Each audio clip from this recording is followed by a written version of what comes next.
La Babilonia, 1580, por Susana Martín Gijón. Editorial Alfaguara, fecha de publicación agosto de 2023. Precio de venta al público 21,90 €.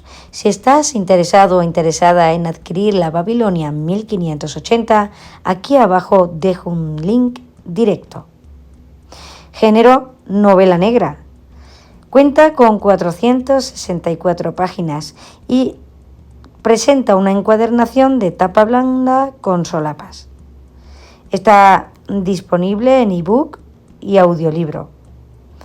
Autora: Susana Martín Gijón nació en Sevilla en el año 1981. Es autora de la exitosa saga de novela negra protagonizada por la inspectora Camino Vargas y compuesta por Progeny Alfaguara 2020, cuyos derechos han sido adquiridos para su producción audiovisual, Especie 2021 y Planeta 2022. Ha sido galardonada por su trayectoria literaria con el Premio Abuela Pluma de las Letras, así como con el Premio Cordoblac por su producción y contribución a la renovación del género negro, el Premio Cubelles Noir a Mejor Novela Publicada en Castellano y el Premio Granada Noir. Algunas de sus obras más conocidas son Más que cuerpos, de 2013, Desde la eternidad, 2014, Náufragos, 2015, finalista del certamen de novela Felipe Trigo, o Vino y pólvora, de 2016. Licenciada en Derecho y especializada en Cooperación Internacional, fue directora del Instituto de la Juventud de Extremadura y presidenta del Comité contra el Racismo, la Xenofobia y la Intolerancia, así como presidenta de la Asociación de Escritores de Extremadura. En 2022 fue becada por el Ministerio de Cultura por su proyecto para incentivar la conciencia ecológica a través de la expresión creativa en la residencia literaria de Holbox, en México. La Babilonia 1580 de Alfaguara 2023 es su primera novela negra histórica. Sinopsis. Año del Señor de 1580. Sevilla vive su momento de máximo esplendor como capital del comercio entre el Nuevo y el Viejo Mundo. La flota de Indias de Su Majestad está a punto de zarpar cuando la piel arrancada del rostro de una mujer y su cabellera pelirroja aparecen ajustadas como un disfraz macabro al mascarón de proa de la Soberbia, el buque de guerra que abre el convoy. Próxima al barrio portuario del Arenal, en su zona cercada por altos muros, se encuentra la Babilonia, el prostíbulo más cotizado de la Mancebía y donde ejerce Damiana. A pocos metros de allí está el convento de las Carmelitas Descalzas, donde vive en clausura Sor Catalina. Ambas fueron amigas en la infancia y se verán unidas de nuevo a fin de averiguar quién cometió tan brutal asesinato y por qué lo hizo. Para hacerlo pondrán en peligro sus propias vidas, pero también el secreto mejor guardado de la corona. A estas alturas del año hay muchos lectores blogueros que ya están preparando este ranking de mejores lecturas de 2023. Si yo hiciera un post de este tipo, sin duda tendría que incluir la novela de la que vengo a hablaros hoy. La Babilonia 1580 de Susana Martín Gijón supuso para mí un viaje apasionante a la Sevilla del siglo XVI para conocer la ciudad en su momento de mayor esplendor cuando era puerto de Indias, a cuyas orillas del río Betis, Guadalquivir, llegaban los barcos cargados de tesoros y regresaban llenos de hombres que querían prosperar en el nuevo mundo. En ese contexto histórico, la autora sevillana desarrolla una trama en la que el lector sumergirá en los bajos fondos para conocer un elenco de personajes dispares pero bien trazados, una novela llena de elementos que llamará la atención de cualquier lector. Os cuento con más detalle. Susana Martín Gijón, tal y como nos contó en la entrevista, Homenajeada en esta novela a la tradición del manuscrito encontrado, en la nota que antecede al cuerpo de la historia, la autora nos explica que la Babilonia 1580 surge del hallazgo de un manuscrito, un legado rubricado por una mujer, hallado en el Colegio de Gramáticos de Cuerva, edificio abandonado al que mi oscuridad temeraria me había llevado a introducirme en aras de comprobar el estado ruinoso que arrastró a la lista roja del patrimonio el lugar donde ya se impartían clases de gramática hace 400 años. En este edificio, sito en la provincia de Toledo, Susana encuentra supuestamente un manuscrito fechado en el siglo XVIII, mas el transcriptor aseguraba haber realizado una copia fiel de un manuscrito del siglo XVI. Ni corta ni perezosa, se mete ese puñado de hojas en la mochila y sale zumbando del edificio. ¿Qué historia contiene ese legado? Pues ni más ni menos que la historia que vamos a leer en esta novela. A pesar de que el texto está fechado en tiempos en los que el lenguaje era muy distinto al de hoy, Susana aclara que lo que vamos a leer es una versión actualizada de esa historia, con un lenguaje más comprensible, pero sin haber modificado ni el contenido de los hechos ni la escena del relato. Situémonos e imaginemos que estamos en Sevilla en el año 1580. La ciudad despierta un día de agosto con una terrible noticia. Una mujer ha sido hallada muerta en la Soberbia, una de las naves de la flota de Indias. En realidad no se trata de un cuerpo en sí, sino del rostro de la víctima que alguien ha superpuesto sobre el mascarón de proa. Sobre la faz esculpida del león, alguien ha superpuesto el rostro arrancado de una mujer. La piel desollada y una cabellera roja le otorgan al guardián de la embarcación un aspecto sobrecogedor. Se trata de Violante, la curandera del prostíbulo La Babilonia, una prostituta que se encargaba de cuidar a los jóvenes con sus hierbas y remedios caseros. Una bruja buena que salva muchas de las peores suertes, incluida de la temida preñez. El hallazgo cubre de una espesa sombra negra la nave y la empresa que tienen entre manos. Cuando llevaban meses preparando la partida hacia las Indias, reclutando a la tripulación, llenando las bodegas del barco con la mercancía con la que se pretende negociar en el Nuevo Mundo y consiguiendo las autorizaciones pertinentes, este trágico suceso lo cambia todo. El barco está maldito y muchos hombres desisten de embarcarse. La empresa peligra. Sin hombres, la flota no puede echarse a la mar y por ende las mercancías que esperan en las tripas del barco pueden echarse a perder. Los responsables del navío tratan de quitar hierro al asunto, animan a los hombres a no dejarse llevar por supercherías, pero una nueva muerte tendrá lugar. Esta vez, el cuerpo de otra prostituta aparece en otra nave. ¿Alguien está intentando sabotear la partida de la flota? Al margen de estos sucesos, conocemos a Damiana. Es una joven exótica que tiene 18 años y rasgos singulares. Tiene los ojos almendrados, pómulos prominentes, unos labios muy gruesos y una nariz aguileña que le da aire de ave rapaz. No es muy guapa, la verdad, pero está muy cotizada en la mancebía donde trabaja. Allí, en la Babilonia, la joven ofrece sus servicios. Es el único hogar que conoce y sus compañeras, su única familia.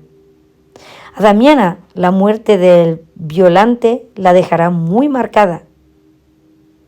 En el otro punto de la ciudad se alza el convento de las Carmelitas Descalzas, fundado por Santa Teresa de Jesús y regido por María de San José, la abadesa a la que llaman la monja letrera.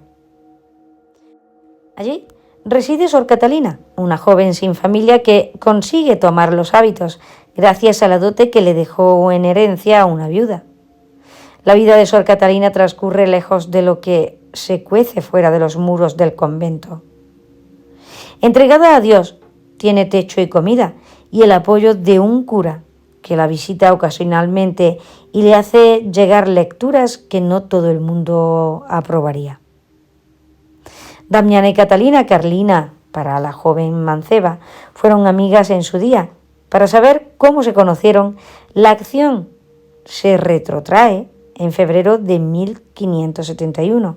Por entonces eran dos chiquillas que no tenían dónde caerse muertas y trataban de ganarse la vida como podían, sisando aquí y allá algún mendrugo de pan. Más que amigas eran como hermanas, pues solo se tenían la una a la otra. Pero algo pasó entre ellas que las distanció. Carlina tomó una decisión y Damiana, por motivos personales, no se lo ha perdonado. Sin embargo, ha pasado mucho tiempo desde entonces y Damiana necesita la ayuda de Carlina. Ella sabe que su amiga no la dejará de lado. La otra entiende que debe ayudarla. ¿Qué necesita Damiana?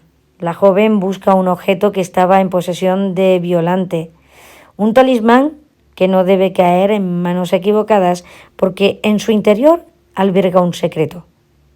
Ahora, con la trágica muerte de la prostituta, no sabe dónde está ese objeto, el único que ha conservado de su infancia, lo único que aún la ata a su familia y que prometió conservar. Pero el interés de la joven no solo recae en la búsqueda de la reliquia, también quiere averiguar quién ha matado a Violante. Le debe mucho a esa mujer y siente que está en deuda con ella. Violante me curó y me escondió durante semanas. Cuando estuve repuesta, ella y el resto de las mujeres me prestaron ropas, me dieron afeites y me llevaron ante el padre que regenta la casa.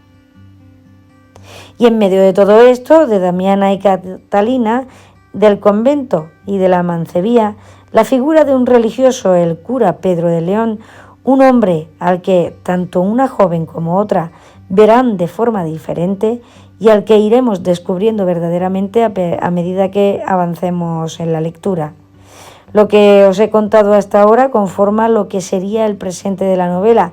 No obstante, la Babilonia, 1580, se sustenta sobre dos hilos argumentales, ubicándose el segundo en el año 1216, en tierra de Do, a orillas del río Sankarani, frontera de Guinea, Costa de Marfil y Mali, del que no nos voy a contar nada más. Pero, ¿qué es lo que me ha gustado de esta novela?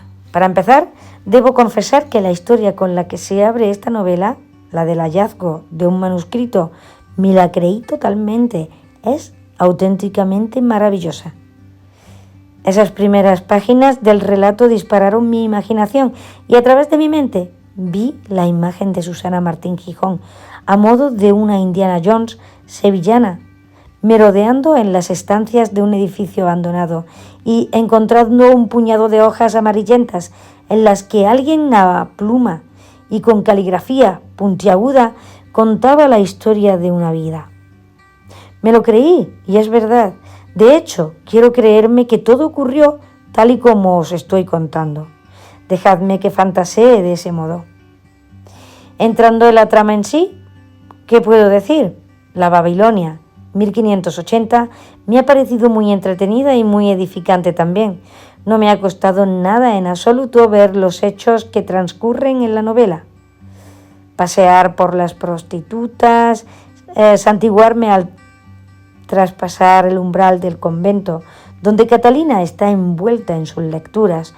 También me ha gustado mucho moverme por el puerto, acudir a orillas del río para ver las naves imponentes, esperando su partida, observar el trasiego de los hombres, porteando mercancías de un lado a otro, y sentarme un rato en las escaleras que bordean la catedral para saber de qué se habla en los mentideros. De esta novela podría destacar muchas cuestiones que han despertado mi interés, entre ellas el retrato que se hace de una mujer. En esos tiempos todos sabemos que caminos le esperaba a una niña que se hacía mujer. No le quedaban más que dos opciones: el matrimonio con un hombre o con Dios, y la prostitución. Si optabas por la primera de las alternativas, tu vida se reducía a partir de parir y criar hijos, siempre atada a un hombre que, en el mejor de los casos, podía ser un buen compañero de vida. O vivir encerrada entre los fríos muros de un edificio dedicado a Dios, con él ora et labora como lema. Ahora bien, si te decidías por la prostitución, ¿qué te esperaba? Pues esas dos formas de vida, la pecaminosa y la piadosa, son las que veremos en esta novela, a través de los personajes de Damiana y Carlina. ¿Cuál de las dos tenía mejor vida? ¿Cuál era más libre? Si las mujeres prostituidas carecían de derechos y no contaban para el resto de la sociedad, menos aún lo hacían las monjas de clausura, aisladas como ellas, pero también anuladas hasta el extremo de tener que cambiar su nombre, hasta su identidad desaparecida. La Babilonia 1580 está llena de mujeres con carácter. Tienen que sobrevivir de algún modo y no tendrán más remedio que tomar decisiones y elegir un camino que, a buen grado, no es seguro. No les gusta en absoluto, pero son mujeres con redaños que se cuestionarán el papel que el mundo les ha reservado. Por eso nos toparemos con mujeres que lanzan reflexiones, que tratan de hacer lo que más les gusta, aun a riesgo de ser descubiertas. Son mujeres que no se resignan, que no quieren ser excluidas del conocimiento, aunque algunas vistan hábitos. De ahí que a Sor María de San José se la llame la monja letrera. Y de ahí también que Catalina sienta interés por diversas lecturas que en un principio no eran aptas para mujeres. Todo esto lo veremos en la novela, claro está. Por otra parte, tengo que admitir que este segundo hilo narrativo del que os hablaba antes y que nos sitúa en 1216 me desconcertó un poco. Cuando ya estaba totalmente sumergida en la historia y paseaba por las calles de Sevilla del siglo XVI, me fui topando con una serie de capítulos en semialternancia que me sacaron un tanto de lo que es el relato principal. Esos capítulos contenían una historia en la que se nos hablaba de pueblos y culturas lejanas que luchan entre sí, hechos envueltos en una aurea de leyenda y de magia. Viendo que en mi caso concreto me interrumpían el fluir de los sucesos en Sevilla, tomé la decisión de leerlos de forma independiente. Es decir, seguí con la lectura del presente de la novela y al final volví hacia atrás y leí de una vez esos capítulos que me trasladaban a otro lugar y a otro tiempo. ¿Lo hice bien? Pues la verdad es que no lo sé. Imagino que Susana los va intercambiando con la intención de que lean en la forma en la que ella los dispuso, pero yo preferí hacerlo de otro modo. Y creo no haberme perdido nada, pues al final entendí la intención de la autora y de qué modo esta parte del relato cuadra con todo lo relativo a Damiana y a Carlina. Y así llegué a un desenlace que me ha parecido un buen cierre, con unos sucesos previos que nos mantendrán pegados a las páginas de la novela. No sé si andaré equivocada, pero tengo la impresión de que a estos personajes que vamos a ver en las escenas finales aún les queda mucha vida literaria. Al menos a mí me gustaría saber qué pasará después. Personajes principales. Estamos ante una novela muy coral, en la que los personajes tienen tanto protagonismo como los hechos. Los nombres principales serán los de Damiana y Carlina, de las que os he hablado un poco. No obstante, la galería de personajes es amplia. Aparecerán o desaparecerán según el momento de la trama. Por mencionar a algunos, tenemos a Gaspar, hijo de una esclava negra, un joven que sueña con embarcarse camino a las Indias. Ejerce también de recadero de un caballero 24 y sucumbirá al amor. Eugenio de Ron es el hombre más admirado de toda Sevilla, piloto mayor encargado del rumbo de los navíos. Su protagonismo se mantendrán a lo largo de todo el relato. Fermín, un joven calafate que acude a la mancebía con frecuencia, supersticioso, ni querrá acercarse a un barco tras el hallazgo de las mujeres muertas. Don Pedro de León es el confesor externo de Sor Catalina, al que veremos algo obsesionado con las mujeres de la mancebía. Lucinda, una joven prostituta compañera de penalidades de Violante y Diana, un papel que no será nimio. Otros muchos personajes aparecerán en estas páginas, personajes con mucha profundidad psicológica, bien perfilados, con un lado interior complejo, muy distraído y muy distinto al que muestran, porque para sobrevivir uno debe sacar las garras y enseñar los dientes. Me ocurre siempre que con las novelas de Susana Martín Gijón aprendo muchísimo sobre mi ciudad y su historia. A través de sus novelas he descubierto lugares por los que habré pasado más de 1000 veces, sin pasarles ningún tipo de atención. La autora, a través de sus narraciones, me va contando por qué esta calle se llama así o asá, qué son los restos de piedra que a veces encontramos en un rincón olvidado, o dónde estaban esos lugares que fueron tan significativos en Sevilla.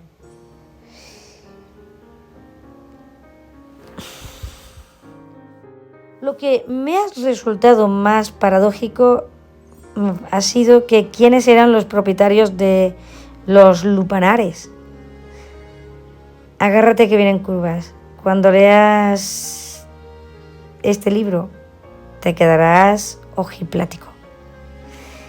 Pasamos a la estructura y al estilo. Dedicada a todas las mujeres que no hicieron historia, la Babilonia 1580 se estructura en 4 partes. A lo largo de estas 4 partes se distribuyen 127 capítulos de corta extensión, algunos acabando en cliffhanger, por lo que espoleados por la intriga y el mismo que sobrevalúa y sobrevuela la trama. La lectura de la novela volará entre las manos. Cierra el origen de un epílogo y una nota final, en el que la autora nos aclara que esta novela ha sido hasta la fecha su proyecto más ambicioso. En estas páginas finales, Susana se concentrará en hablarnos algo más de los personajes que asoman en la historia, principalmente porque el foco de atención en Sor María de San José, la monja letrera, desvelándonos cómo transcurría sus últimos días. También tendrá palabras para los personajes de hilo narrativo que transcurre en Malí, donde aclara que se inspira en la tradición oral de los graciosos y de los griots, que ha llegado hasta nuestros días. Incluye también el volumen una serie de grabados antiguos como un mapa de Sevilla y nos ayudará a situar los escenarios principales de la historia, o un dibujo sobre el que detallan las partes más importantes de un galeón, que también resultará de gran ayuda. La ambientación, a mi punto de vista, es sobresaliente. Diría que la narración tiene un toque visual. La partida de la flota de Indias desde Sevilla está muy bien descrita, así como todo lo relativo a la gestión de un barco, lo tedioso de los días de navegación, la vida a bordo, las dificultades y contratiempos que se pueden sufrir en un galeón, la toma de tierra y los días de asueto de las escalas que hace el barco durante su travesía. A su vez, el lenguaje está muy cuidado. Estamos en el siglo XVI y obviamente la forma de hablar no es la misma la de hoy en día. Martín Gijón ni peca de exceso ni en defecto.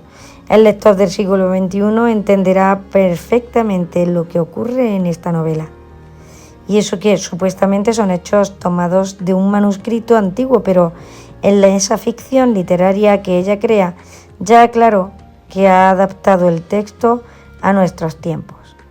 Aún así, encontraremos términos que nos resulten ajenos y que yo he querido buscar en el diccionario por simple curiosidad. Llegados a este punto, no puedo más que reconocer que me ha gustado muchísimo la Babilonia 1580. Y no es solamente porque la acción transcurra en mi ciudad, sino porque considero que es una novela muy completa, un engranaje que ofrece muchos focos de atención, con una galería de personajes interesantes, que relatan lo mejor y lo peor de la época y del lugar. La Babilonia 1580 es historia, es suspense, es amor, es sonoridad, es intriga, es aventura, es conspiración. Un entramado que nos guarda más de una sorpresa. Dicho lo cual, me gustaría recomendarte esta novela negra de corte histórica llena de traiciones, venganzas y objetos misteriosos, por lo que algunos de sus personajes pueden acabar sus días quemados en una hoguera por el santo oficio.